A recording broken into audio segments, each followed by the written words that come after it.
March for গাজোয়ার জন্য আমরা একত্রিত হয়েছি বাংলাদেশের সমস্ত তাওহীদি জনতা।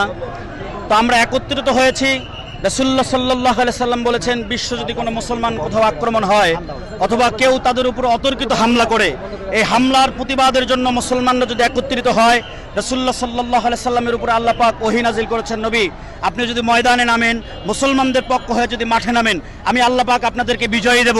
এই আয়াতকে সামনে রেখে আমরা মুসলমান মাজলুমদের পক্ষে, যেহেতু আমাদের জন্য এখন পুরো 58টা মুসলিম রাষ্ট্রের জন্য সকলের জন্য জিহাদ ফরজ, এই দাবিকে সামনে রেখে আমরা দুইটা দাবি মিডিয়ার মাধ্যমে ইহুদিদেরকে জানাইতে চাই।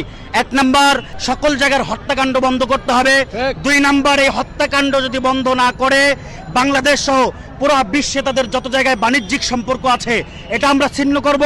যদি আমাদেরকে জিহাদ করার জন্য সুযোগ দেওয়া হয়, আমি এটা আশা রাখি, আমি এটা বিশ্বাস করি, আমার বাংলাদেশের তাওহীদি মুসলমানরা, বাংলাদেশের নওজোয়ান যুবকরা, মুহাম্মদুর রাসূলুল্লাহর সৈনিকরা, আল্লাহর বান্দারা এই জিহাদে অংশগ্রহণ করার জন্য। ফিলিস্তিনের মানুষরা এগুলো দেখছে এবং আমরা যে আপনারা বলছেন এই যে বিশাল মিছিল আমরা করছি ফিলিস্তিনের পতাকা নিয়ে, আপনার কি মনে হয় তাদের কাছে আসলে কি বার্তাটা পৌঁছাবে যে বাংলাদেশের মতো একটা ছোট্ট দেশ, ওখানে অনেক মুসলমান ভাইরা আছে, তাদের কাছে তারা আসলে কি বার্তাটা পাবে? আপনার ইনশাআল্লাহ পাবে ওরা। এখানে একটা বোঝার বিষয় হলো, পয়গম্বর সুলাইমান আলাইহিস সালাতু ওয়াস সালাম যখন একটা রাজ্যের ভিতরে সংগ্রাম করছিলেন, ওই সময় একজন মন্ত্রী তাকে জিজ্ঞেস করলো, আমরা এখানে যে সংগ্রাম করছি এই সংগ্রাম কে জানবে?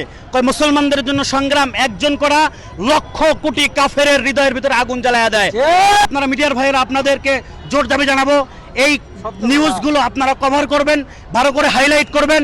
পুরো বিশ্বের মুসলিম গাজাবাসীর পক্ষে, ইহুদিবাদীদের বিপক্ষে, রাফার পক্ষে এবং যত জায়গায় মুসলমানদের বিপক্ষে পরাশক্তিগুলো মুসলমানদের উপর জুলুম করছে, আমরা তাদের বিপক্ষে তোমরা ইনশাআল্লাহ আমরা ছিলাম, আছি, মৃত্যু পর্যন্ত জিহাদি তামান্না নিয়ে তাদের পাশে আমরা থাকবো ইনশাআল্লাহ। গাজাবাসীদের জন্য ত্রাণ পাঠানোর ব্যবস্থা করতেছি। আসুন্নাহ ফাউন্ডেশন এবং হাফিজ হুজুর রহমতুল্লাহ ফাউন্ডেশন, এই দুই ফাউন্ডেশনের মাধ্যমে আমরা ত্রাণ পাঠাচ্ছি, টাকা পাঠাচ্ছি, খাবার পাঠাচ্ছি, পানি পাঠাচ্ছি। ইনশাআল্লাহ আমাদের কার্যক্রম থাকতে থাকবে। যতদিন ইহুদির শত্রুতামি চলবে ততদিন মুসলমানদের জিহাদ চলবে ইনশাআল্লাহ।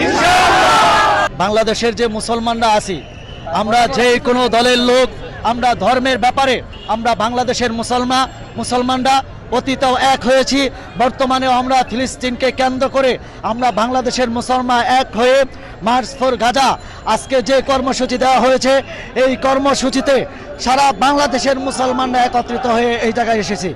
আজকে আমরা বাংলাদেশে একটি গণজোয়ার তৈরি করতে চাই, আমরা বিশ্বের মধ্যে একটি মেসেজ দিতে চাই। অতীতে আমরা মুসলমানরা এক ছিলাম, বর্তমানেও আমরা বাংলাদেশের মুসলমানরা এক আছি। যদি আমাদের বাংলাদেশের সরকার ফিলিস্তিনে গিয়ে জিহাদ করার মতো কোনো ব্যবস্থা করে দেয়, তাহলে আমাদের বাংলাদেশের মুসলমানরা সব সময় প্রস্তুত আছে ইনশাআল্লাহ। আসলে আমাদের তো ওরকম যদি থাকতো জিহাদ করার, আমরা অবশ্যই আমাদের বাংলার মুসলমান যেত। আমাদের আসলে ওরকম ভাবে কোনো ইয়ে নেই। তারপরে আল্লাহর হুকুম অনুযায়ী আমরা ভিডিও বার্তায় আমরা একটা আপনার হচ্ছে মেসেজ দিতে যাচ্ছি বিশ্ববাসীকে।